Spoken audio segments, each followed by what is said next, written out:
مصر الذي قال عنها رسول الله صلى الله عليه وسلم أهلها في رباط إلى يوم القيامة. من يقول عن مصر أنها أمة كافرة؟ إذن فمن المسلمون؟ من المؤمنون؟ مصر التي صدرت علم الإسلام إلى الدنيا كلها، صدرته حتى إلى البلد الذي نزل فيه الإسلام. هي التي صدرت لعلماء الدنيا كلها علم الإسلام.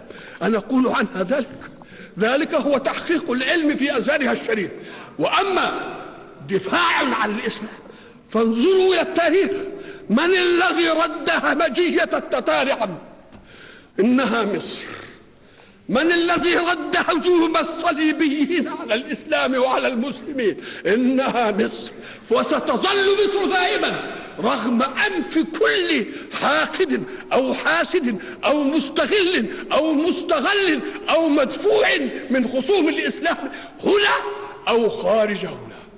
إنها مصر ستظل دائما. يا رب احفظ مصر.